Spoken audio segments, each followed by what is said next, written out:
Assalamualaikum warahmatullahi wabarakatuh. Saya Neng Anissa Putri Nurdiani dari semester 2B.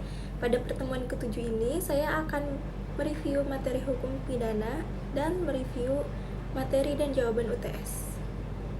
Dalam pertemuan ke-7, hukum pidana ini membahas materi teori kausalitas dalam tinjauannya dan teori kausalitas dalam hal tidak berbuat.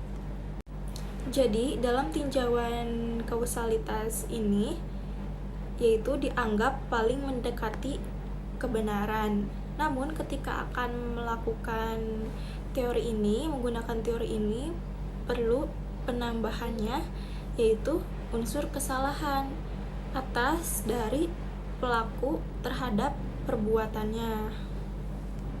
Kemudian dalam delik hal tidak berbuatnya yaitu muncul dalam delik omisi atau delik komisionis.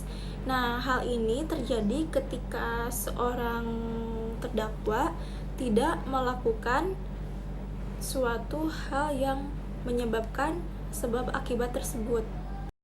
Jadi, soal pada saat UTS itu perbedaan konsekuensi antara putusan lepas dan putusan bebas. Vrijspraak atau putusan bebas ialah tindak pidana yang didakwakan oleh jaksa penuntut umum dalam surat dakwaannya tidak terbukti secara sah atau meyakinkan menurut hukum.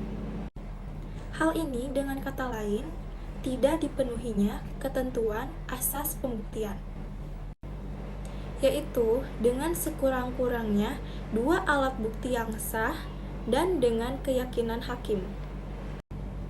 Kemudian ada putusan lepas atau Honslach, ialah putusan yang berpendapat bahwa perbuatan yang telah didakwakan kepada terdakwa telah terbukti, tetapi perbuatan itu tidak merupakan suatu tindak pidana. Maka terdakwa diputus lepas dari segala tuntutan hukum.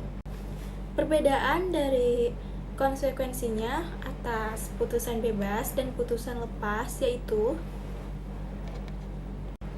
pada putusan bebas, konsekuensinya akan dijatuhkan hakim apabila suatu perbuatan tindak pidananya tidak terbukti secara sah atau meyakinkan.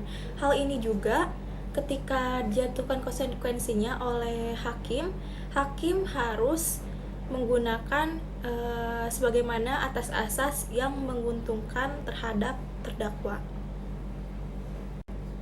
Sedangkan Honslach atau putusan lepas, konsekuensinya akan dijatuhkan oleh hakim apabila hal tersebut terbukti dakwaannya secara sah dan meyakinkan, namun tidak terbukti dalam pidananya atas kesalahannya.